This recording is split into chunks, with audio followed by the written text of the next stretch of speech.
రామ్ గోపాల్ వర్మ చెప్పినట్లు భారతీయ సినిమాలను బాహుబలికి ముందు ఆ తర్వాత అని 2 యుగాలుగా విడదీయాల్సి ఉంటుందేమో. సరిగ్గా 3 అంటే 3 రోజుల్లోనే ఏకంగా 450 కోట్ల రూపాయలకు పైగా వసూలు చేసిన సినిమా ఇప్పటి వరకు ఏదీ లేదు. ఆ ఫీట్ అసాధ్యం కాదని, కష్టం మాత్రమేనని బాహుబలి 2 నిరూపించింది.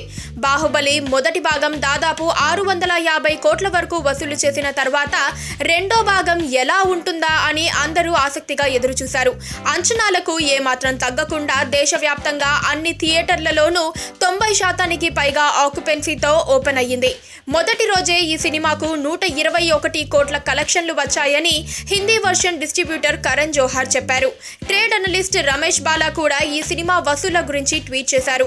ఆదివారంతో ముగిసిన మొదటి 3 రోజుల్లో ప్రపంచవ్యాప్త వసూళ్లు చూసుకుంటే 450 కోట్లు దాటిపోతాయని చెప్పారు.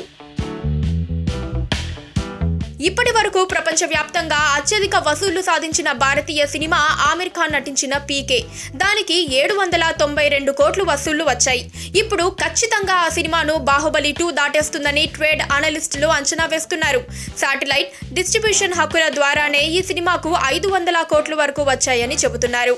తెలుగు, తమిళం, మలయాళం, హిందీ భాషలలో విడుదలైన ఈ సినిమా ఇక వసూళ్ల రికార్డులను ఏ స్థాయికి తీసుకెళ్తుందో చెప్పలేమని అంటున్నారు.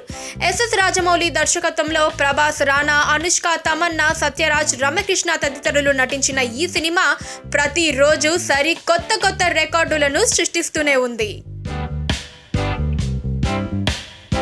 పక్కనే ఒక గంట సింబల్ కనిపిస్తుంది కదా, దాన్ని నొక్కారనుకోండి, మేం చేసే వీడియో అప్డేట్స్, నోటిఫికేషన్స్ అన్నిటితో మీ డివైస్లో వాలిపోతాం.